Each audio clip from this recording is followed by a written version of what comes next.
He taught incredible ethical teachings. Muhammad taught a lot of good ethical teachings, but also I got some real problems, so I raised the idea of his wives. This guy says that he lives for the present day, just to live for the day and that's it. And I think actually there's a Bible verse that will really help us understand where he's coming from, but also he's just missing a little aspect. There's some biblical truths to that, but also who is he living for? Why is he living for? So make sure to watch till the end because I have a thought on this and a Bible verse that will tie all of this together. Let's get right into it. Shout out to Cliffe and give me an answer. I live in the very present day. Yeah? Yeah. And what motivates you to live in the very present day? Why do you live just for the present day? Tomorrow. Okay, why? Why do you live for tomorrow? What I can accomplish and get to. Okay. Yeah. How do you define what's good to accomplish and what's not good to accomplish? It's just morals. And who defines those morals? It's a mixture, for sure. But at the end of the day, it's me. Thank you. Yeah. Now we're getting somewhere. Okay. To be honest with you, at the end of the day, it's me. Yeah. Thanks for your honesty. Okay, now, what's the evidence that you are so reliable that you would base your morality on your thinking?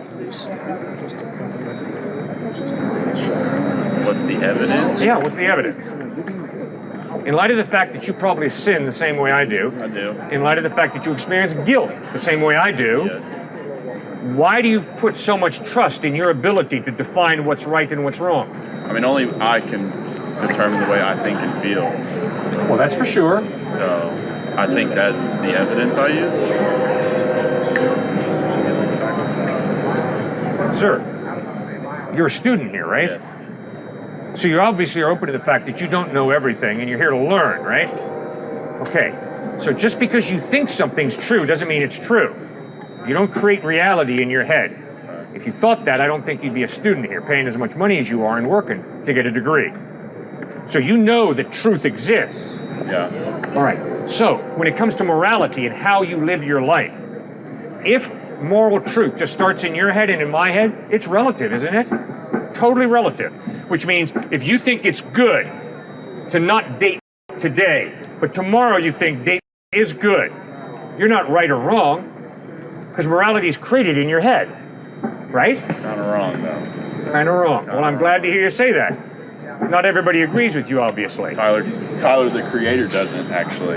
Okay, so if there is no God, there's no mind prior to the human mind Did he say Tyler the creator? right and wrong, which means the human mind defines right and wrong. You define it for yourself. I define it for myself. The Davis defines it for himself. It's all relative.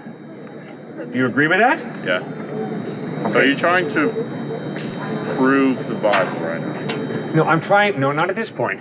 I'm trying to show you that you cannot live out consistently, I create right and wrong.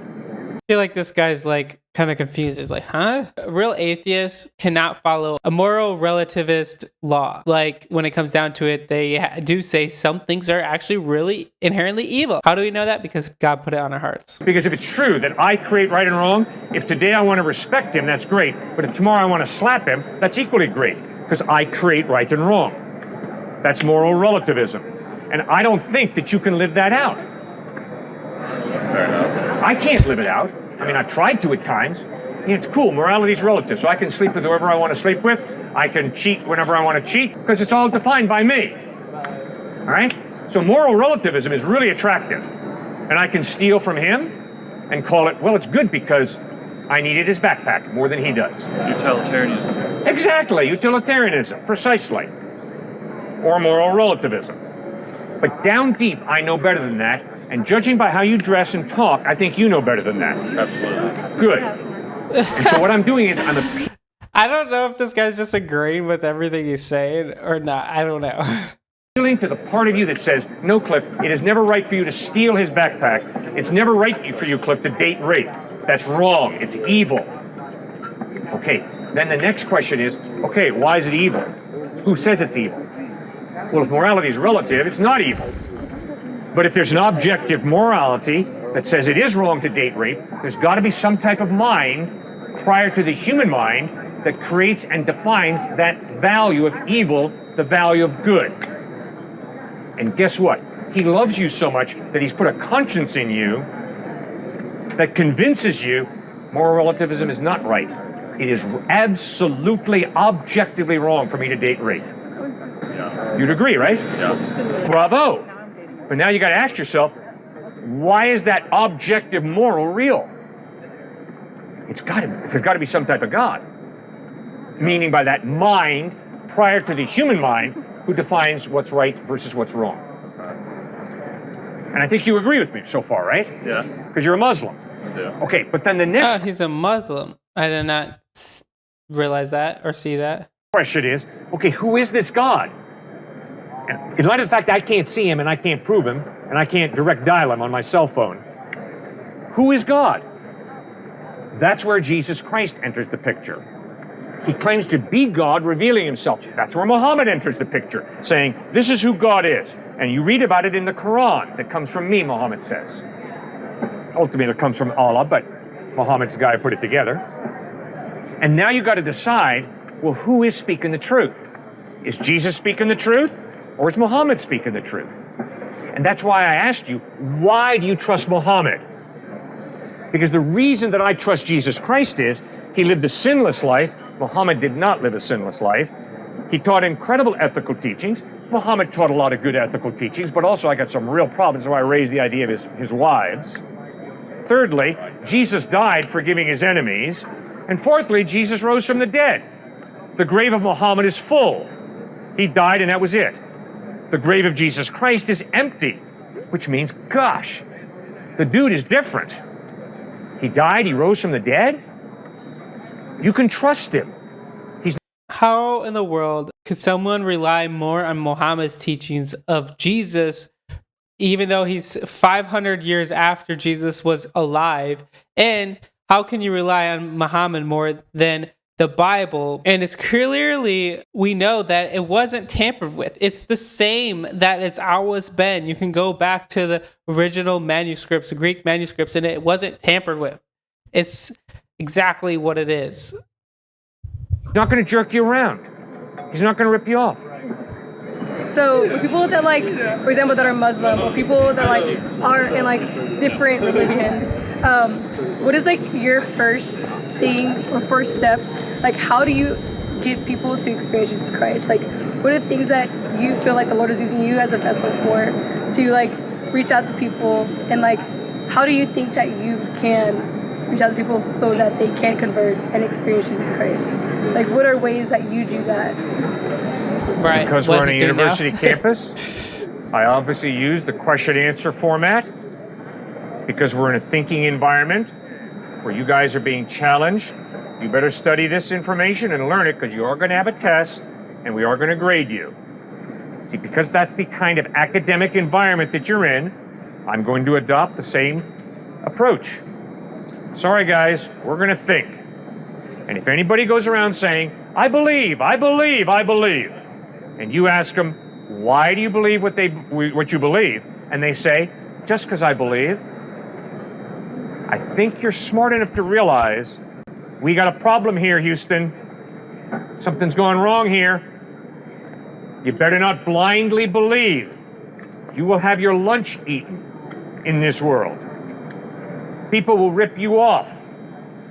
And I can promise you, every single one of us is going to die one day. I'm going to die before the vast majority of you because I'm a lot older than you. That's inevitable. The question is there life after death? And that's a pretty important question for every single stinking one of us. And Jesus Christ was dead. He rose from the dead. And Jesus said, I am the resurrection and the life. He who believes in me will live even though he dies. Now, the dude is either psycho or else he's the truth. And you can't just say, I believe in Jesus because I believe in Jesus. No, that is intellectually dishonest. You better read those Gospels, Matthew, Mark, Luke, and John, and you better ask yourself, does the evidence point to Jesus being a psycho, or does the evidence point to Jesus being the truth? Yeah, he's right. You will be torn apart if you just say you believe in Jesus and you have no idea why. People who actually did research that will just completely rip you apart and be like, how do you know that? Tell me, why do you believe what you believe? When they say Jesus never said he was God, what do you tell people? When people say the Bible contradicts itself all the time, what do you tell people? When people say the Old Testament is filled with genocide constantly, how do you believe in a God that allows that to happen, or even commands that to happen? What do you tell people? Or when people say the Bible was written 300 years after Jesus actually lived, what do you tell people? You have to know these questions and these answers. So that's so good. So now I have a Bible verse that kind of brings up the first point. Luke 12:29 says, "And don't be concerned about what to eat and what to drink. Don't worry about such things. These things dominate the thoughts of unbelievers all over the world, but your Father already knows your needs. Seek the kingdom of God above all else, and He will give you everything you need." So guys, I encourage you to go to Jesus today, know that He loves you, and don't be worried about the things of this world, and don't worry so much about today or tomorrow. For tomorrow will have enough worries of its own. Know that He loves you. Seek Jesus first, put Him first, and all these things will be added onto you. Thank you guys so much for watching. Please like this video and subscribe. I'm trying to hit 100,000 subscribers by the end of the year. So thank you for all your love and support. In the description below, you could decide to follow Jesus for the first time if you want. That would be great. I would love that. And guys, you might like this video here. Peace.